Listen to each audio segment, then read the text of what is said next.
তোমার আমলনামায় অনেক গুনাহ জমা হোক। তুমি ধূমপান করেছো, তুমি গান শুনেছো, তুমি অন্যায় কাজ করেছো। যুবকদের বলছি, বিশেষ করে তোমার আমলনামায় শত গুনাহ জমা হবে। যৌবনের উচ্ছলতা উচ্ছৃঙ্খলতায় কিছু পাপ হবে, হতাশ হওয়ার কিছু নেই। তবে নামাজ কাজা করার পাপ যেন তোমার আমলনামায় কখনো না ঢোকে। যত গুনাহ করবে আল্লাহর কাছে কাঁদবে, আল্লাহ আর করবো না, তৌফিক দাও। আবার হয়ে যাবে, ভুল হবে, নিয়ত করবে, চেষ্টা করবে, কিন্তু নামাজ কাজা করবে না।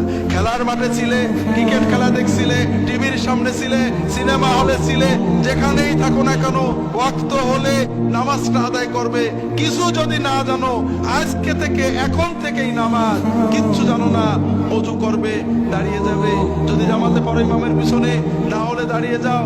দোয়া কালাম জানো না, যেখানে জানো না শুধু আল্লাহু আকবার অথবা সুবহানাল্লাহ বলো অথবা লা ইলাহা ইল্লাল্লাহ বলো, এটাতেই নামাজ হয়ে যাবে। তুমি 16 আনা চলবে।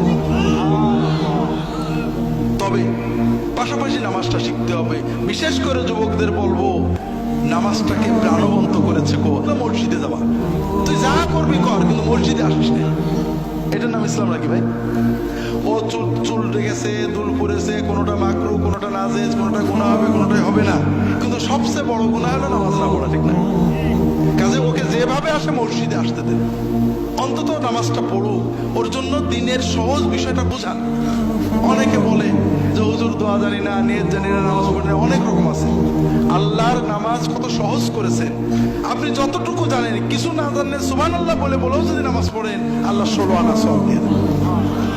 কাজেই নামাজটা পড়তে হবে, প্রাণবন্ত করে পড়তে হবে। নামাজ আমাদের আল্লাহর সাথে সবচেয়ে প্রিয় সম্পর্ক।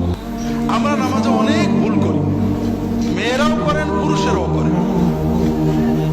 আমরা নামাজ যারা পড়ি তারা কি ভুল করি?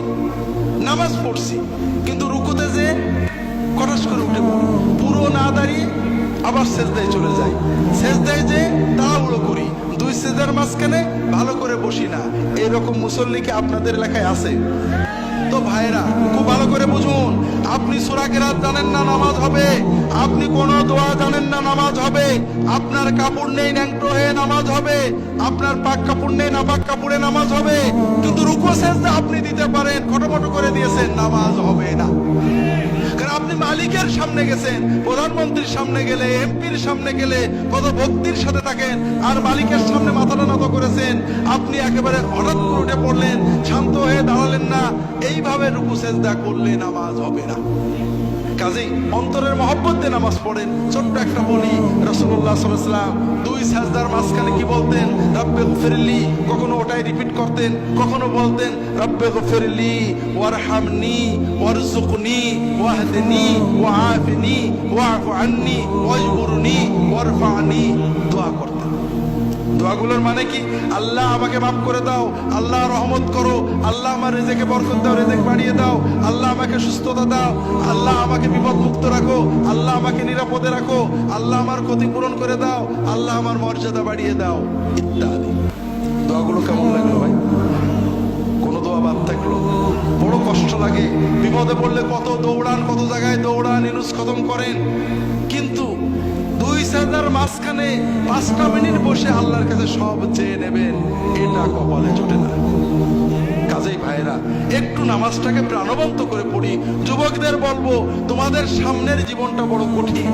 কারণ আন্তর্জাতিক মিডিয়ার মাধ্যমে, আন্তর্জাতিক বাণিজ্যিক সাম্রাজ্যবাদ আমাদের যুবকদের যৌবনকে এক্সপ্লয়েট করে বন্ধু করো, গল্প করো, আড্ডা দাও, এটা করো, সেটা করো দিয়ে তাদের জীবনটাকে ধ্বংস করে দিচ্ছে। যৌবনের 35-40 বছর বুঝতে পারবে না যে কি হারিয়েছো।